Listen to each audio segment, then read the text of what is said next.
Okay, so in this video I'll be talking about the Mastery classroom design, which I coupled with the flipped classroom design to create my classroom. And basically it's based on the idea of games, and how in games you usually need to master each level before you are allowed to proceed to the next level. And that is kind of like a game theory that we apply to the class, that generates cooperation and competition among students and leads them to better understanding of the material at depth as well. So how does it actually work? So you would have like a leaderboard, and that leaderboard, just like a regular leaderboard from something like a World of Warcraft Online or like Modern Warfare, and you have the players, or in this case the students, sorted by whoever has the most experience points, and basically usually the people who have the most points are at higher levels of the game, and they have mastered the previous level and they have proceeded to the higher level. And so the same thing kind of happens with the class. You need a certain number of points in order to pass each level, and as you go up and down the levels, you go up and down the leaderboard. Meanwhile, in order to proceed each level, just kind of like Angry Birds, each topic you need to get a certain number of stars or a certain number of points before you can go to the next level. And or like World of Warcraft, you need to get a certain number of experience points before you can go back and invest those points to advance your character. And so it's all based on the concept that you are only going to be proceeding to the higher level once you master the previous level, so that students can only proceed to the next topic once they've mastered the previous topic. So and then you set up a certain number of tasks for each topic to be performed, and then the students will have to fulfill these tasks in order to demonstrate mastery of the previous topic. And then when they do, they are allowed to proceed to the next topic and then go on from there. And then as they go through the levels, they gather more and more experience points and go up the leaderboard. And this design makes sure that they are going to the material in depth, that they're going at their own pace, and that they're competing against each other and against themselves to try to get to a goal by the end of the semester, because depending on how far they get to the semester is what they're going to determine their grade. And when they see themselves in the leaderboard going up and down, and they get motivated to go do better, and they also start working together to do better as well. So it fosters both competition and cooperation, which mimics the kind of things that happen in real life, and that people that work at a faster pace will start doing better. And I like this because it really generates the idea of mastery, where you would have to be, in order for you to be self-achieved, in order for you to be illuminated, you have to go higher and to higher and higher levels. And master, like a Jedi master, is someone who does everything the Jedi Knight does, but in addition to that, he's a teacher. So one of the components that I have in my mastery system is actually to require the student to go back and teach the kids which are working in previous levels once they've mastered the material of that level. And so you actually set up a system that turns students into true masters of the material, and they go at their own self-pace, mimicking a kind of a game design that also sets up a little bit of competition and cooperation between the kids in a game theory level. Now, obviously, you need to see how to actually make this work, and in another video, I'm actually going to show you an example of my class policy procedure, so you can see how I actually do this in my classroom. But before I do that, I'm going to talk about some of the advantages of being in this system. First of all, typically a student in this system will not, because he's not allowed to progress to the next level until he's done with the previous level, students will learn in more depth. And that means that the students will have a better learning of the material, and you can set up tasks which require active learning and critical thinking and inquiry learning. All of these things as benchmarks that need to be filled within each topic, and so that the student can't really demonstrate mastery until he performs at a higher level of thinking within that topic. And so that way you really set up roadblocks before the student can actually proceed.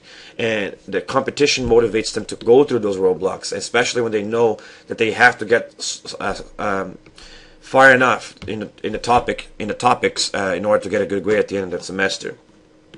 And like I just said, it also forces the students to be learning at a higher level and working at a higher level of critical thinking through inquiry and application and analysis, and even going back to teach other kids, also producing their own content.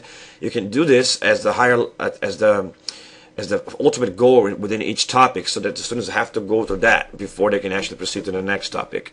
I like it also because it's inherently great to pair up with the flipped classroom, where you have that extra time to allow the students to do their work in class and to practice. Is the best. It's a great way to actually use the flipped classroom to your advantage and make sure that the students are going through all the tasks that you want them to go through. And you also create enough work for them to do in class through that way, which is, for some people, when they flip to the flipped classroom, they have a problem of not having anything to do during class. This system actually sets them up with a lot of tasks to do before they can proceed to the next level, and it's really great. It does indicate that students, someday it's time to come in, that students start to get better scores for doing this, especially for the high achievers. The high achievers see a lot of improvement because they are now allowed to go at their own pace and learn more and a bigger depth than you would be able to do it if you were lecturing at the middle or the classroom. We talked about that in the previous lecture. So instead of minimizing the information, you allow the high achievers to perform at the highest possible level. So it does improve their scores. And also for the students who were before overwhelmed with the class and not learning much because they were going at a pace that was too much for them, they will learn less in terms of, like, they actually will cover less material, but whatever they cover, they will cover in more depth, which it's my belief that it actually does help them with their test scores. And also, because of the game design, you will be pushing them to go faster through the levels. So typically, students will still perform close to the actual pace that you want them to be at. Also, the similarity to game design really helps to motivate students. They feel that they're actually playing like a game, and they see themselves competing with the other kids in the class. They see themselves wanting to progress to higher levels, and they start helping each other and cooperate with each other to go up and down the leaderboard, and they want to get to these levels, just kind of like they have to do it. And they see that the decisions that they're making at home and in class helps them with the scores, and so they actually feel like the whole class is a game, and they really enjoy that. Also, because students are not allowed to progress until they show mastery for the previous unit, that really sets them up of the reality of how we learn. In real life, we can't really become rock climbers until we're able to do other basic things. You don't start climbing Everest in one day. You have to learn the skills to do that first. And so a lot of things in class are usually based on the previous material. So in order to set up the scaffolding in ways that really work, the mastery system is perfect for that. So it sets students up with the reality of how we learn, that we can't really progress until we learn the previous material. But at the same time, it also sets up the students for the reality of what the world expects of them. Because at the end of the year, you receive a grade depending on how far you went. And so that actually sets them up with a timeline that they have to fulfill. And if they don't, they get less of a grade. Which is the way it works in the real world. Because in the real world, yes, we learn at different speeds, but when it comes down to the thing, you were expected to perform at a certain pace that is set to you. And so we have to set up that expectation of them as well. And you do have that within the mastery system as well, because of the pressure to perform at a certain, to get to a certain topic in order to get a certain grade. Also, because students are learning at a deeper level, because you set up a requirement for active and cooperative learning or inquiry learning or creative learning throughout the topics, they are going to be working at higher levels and doing active learning and learning that's fun for them, and usually has a really good motivation in this system. And it helps students have better retention because of that. Even if they cover less, they will tend to remember more because they learn better. But however, most high-performing students will still cover all the content. In other words, they will still follow the pacing guide and be on pace with what you want them to be. And that would not tend to happen if you were teaching to students to the middle. A lot of times, I'm sure you found yourself with a class that you weren't able to finish the material of the year because the class was holding you down, but it's really the low performers which were holding you down. And this way, those high achievers in class will never be held back by the class. And at the same time, the low performers will do more because they will understand the material better at their own pace. And so it's really good for that. And finally, the cooperation and competition, which are inherently part of any game design, helps motivate the students within the mastery system and actually makes them feel that they're playing a game, and also makes them eager to get to the next levels and so forth. Now, there are some disadvantages of using the system. One of the biggest disadvantages is the idea of the semester grading method.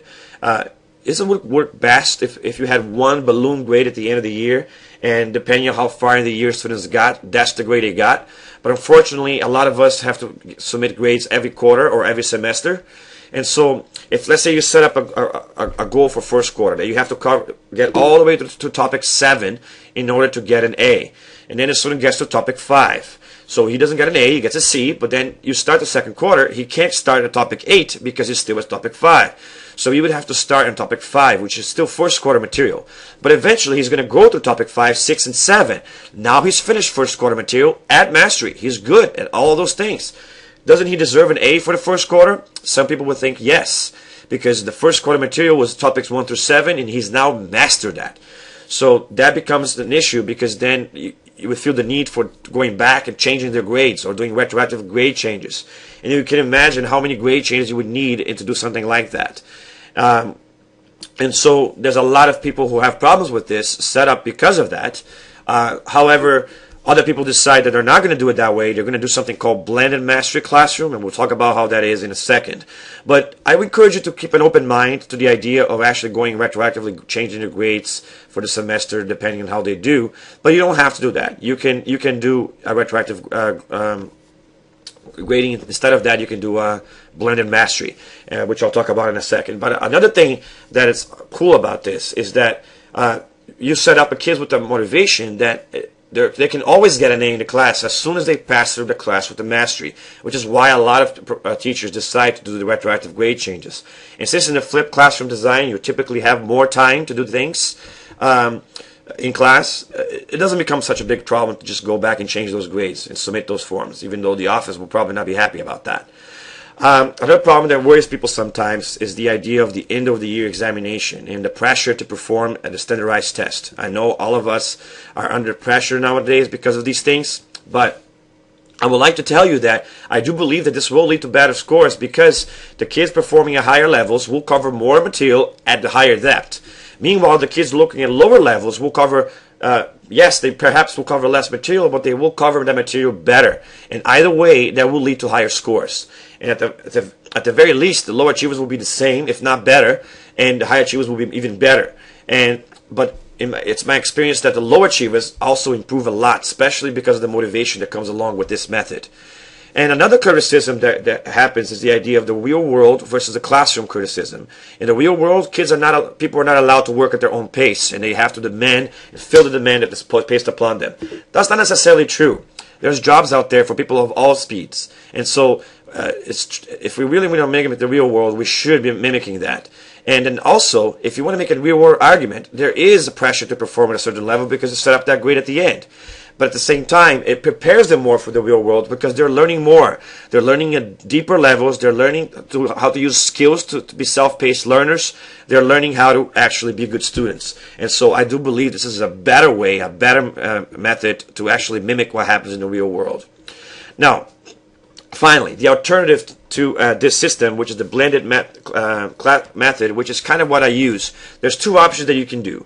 First, you can set up the quizzes for the kids to demonstrate mastery and another series of tests that they have to do to perform mastery. But at the end, everybody has to take the test at the same time at the end of the semester, which set up basically an expectation for them. And then whether or not they finish the levels, that's it. They have to finish that test, and they can't retake that test.